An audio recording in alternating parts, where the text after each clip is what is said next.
82 سال کی عمر تھی اس وقت آپ، اور یہ تاریخ کا دردناک باب ہے کہ حضرت عثمان غنی پر 40 دن تک پانی بند رہا۔ وہ ایک منصوبہ تھا، 3 لوگ 3 مختلف شہروں سے چلے، مصر سے، کوفے سے اور بصرے سے، 1000 آدمی لے کر، اور مدینہ المنورہ میں پہنچ کر کے حضرت علی المرتضیٰ سے ملے، ام المومنین سیدہ عائشہ سے ملے، کبار اصحاب سے ملے۔ تو جو انہوں نے کہا تو انہوں نے ان کو کہا کہ نہیں، ایسی کوئی بات نہیں، فرمائش کر کے واپس بھیجو۔ حضرت عثمان غنی رضی اللہ تعالیٰ عنہ پر اقربا پروری کا الزام عائد کیا تھا، تو انہوں نے کہا کہ کوئی ایسی بات نہیں ہے۔ پھر یہ تھا کہ آپ نے کم عمر گورنر، کم عمر لوگ مقرر کیے، تو حضرت عثمان نے کہا کہ حضرت اسامہ بھی تو کم عمر تھے، حضور نے ان کو اگر مقرر کیا ہے تو یہ تو مثال ہمارے سامنے موجود ہے۔ لیکن یہ ایک منصوبہ تھا، اس منصوبے کے تحت یہ 3 جگہوں سے لوگ آئے تھے۔ وہ 3 دن کی مسافت کے بعد پھر تینوں واپس آ گئے، تو یہ ایک سوالیہ نشان ہے کہ تینوں کیوں واپس آ گئے، کوئی ایک تو نہ آتا نا۔ یہ سب طے شدہ منصوبہ تھا، اور پھر انہوں نے مدینہ المنورہ کو گھیر لیا، اور جس طرح سے بلوائیوں نے حالات پیدا کر دیے۔ سید نبی مرتضیٰ رضی اللہ تعالیٰ عنہ تو شہر مدینہ سے باہر تشریف لے گئے تھے، اور اپنے بیٹوں امام حسن اور امام حسین رضی اللہ تعالیٰ عنہ کو حضرت عثمان غنی کے دروازے پر مقرر کیا تھا کہ ان کو ضرر نہ پہنچنے دینا۔ اب 700 صحابہ اجازت طلب کر رہے ہیں کہ آپ ان بلوائیوں سے نپٹنے کا میں جو ہے وہ اجازت نامہ مرحمت کریں، اور بہت سارے لوگ تو حج پہ جا چکے ہیں۔ 18 ذی الحج کا واقعہ ہے جب آپ کی شہادت ہے، تو وہ حج پہ جا چکے ہیں، تو جو یہاں موجود ہیں وہ اجازت طلب کر رہے ہیں۔ لیکن حضرت عثمان غنی رضی اللہ تعالیٰ عنہ نے کہا کہ نہیں، میں ایسی اجازت نہیں دوں گا۔ رسول اللہ صلی اللہ علیہ وسلم کا حرم شہر مدینہ لوگوں کے خون سے لالازار ہو، یہ میں اس کو دوبارہ نہیں کرتا۔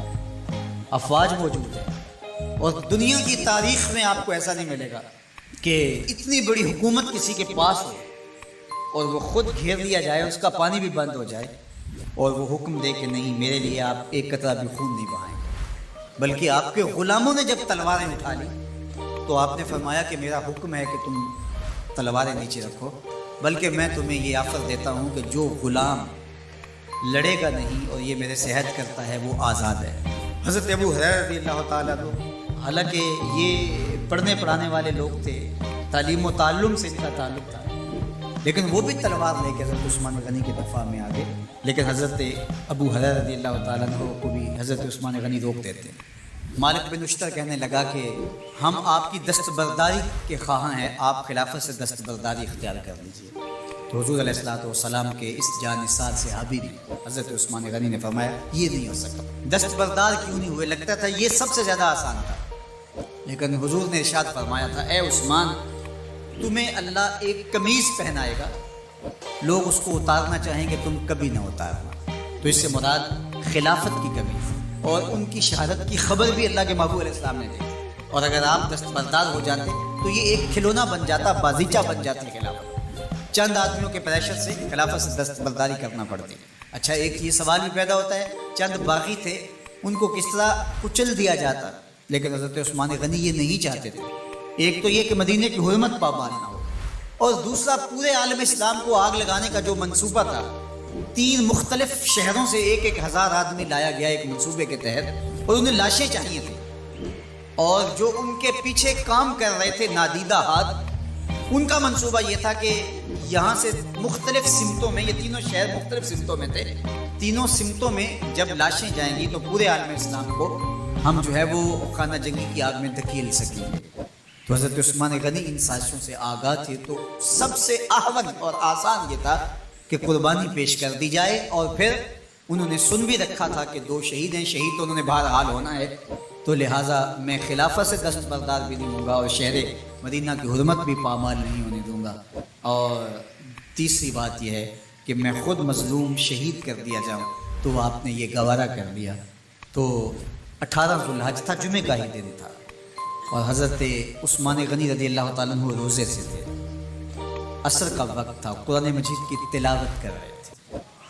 حضرت امام حسن، امام حسین اور حضرت عبداللہ بن زبیر اور دیگر لوگ آپ کے دروازے پہ پہرا دے رہے تھے، لیکن باغی پچھلے گھر سے دیوار پھلانگ کے آپ کے گھر میں داخل ہوئے اور تلوار سے وار کیا۔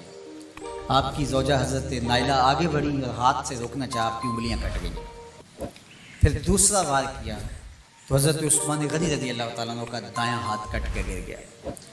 حضرت عثمان غنی رضی اللہ تعالیٰ عنہ نے افسوس کیا اور کہا کہ تم نے وہ ہاتھ کاٹ دیا جس سے میں وحی کی کتابت کیا کرتا تھا۔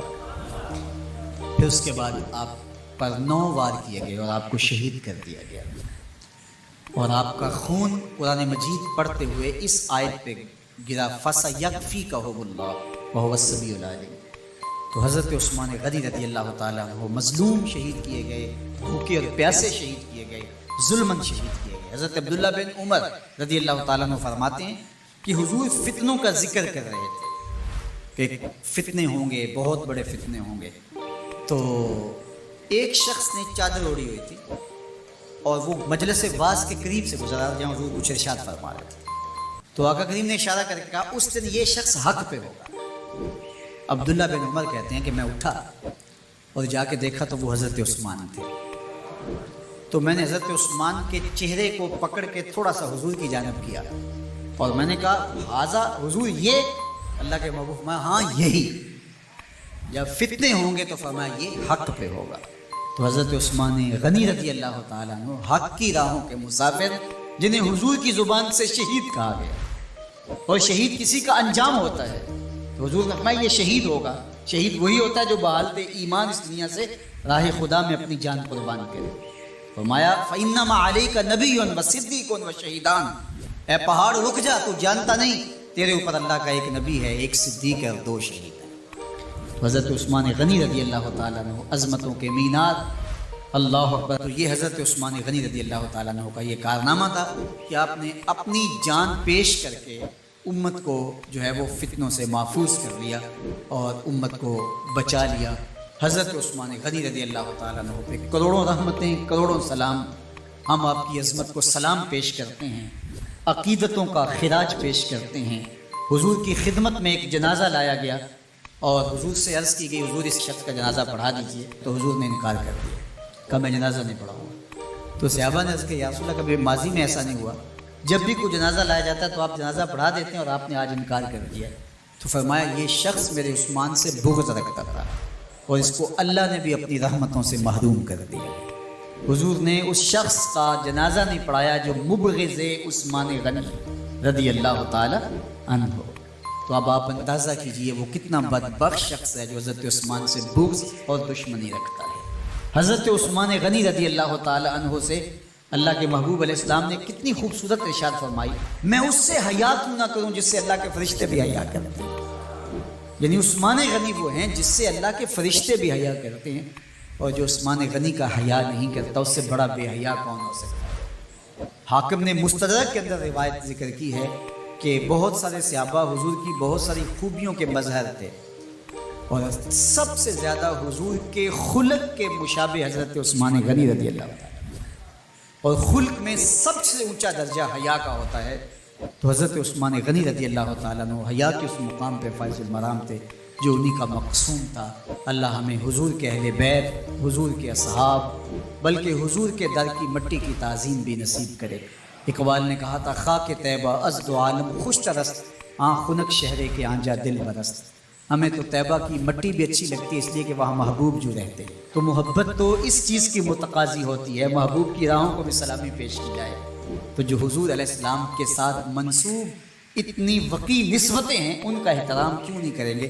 تو حضرت عثمان غنی تو داماد رسول ہیں، حضرت عثمان غنی تو نورین ہیں، حضرت عثمان غنی تو حضور علیہ السلام کے محبوب اور حضور علیہ السلام کے پیارے ہیں، ان کو جنت کی بشارت دی گئی ہے، عشرہ مبشرہ میں سے ہیں، 4 جلیل القدر خلفاء میں ان کا نام شامل ہے، اور پھر حضور کی 2 صاحبزادیاں ان کے نکاح میں آقا کریم نے ان کو شہید خود قرار دیا، اور میرے اور آپ کے آقا و مولا نے کہا آج کے بعد کوئی عمل عثمان کو نقصان نہیں دے گا، اور کہا عثمان سے میں حیا کیوں نہ کروں، اس سے اللہ کے فرشتے بھی حیا کریں۔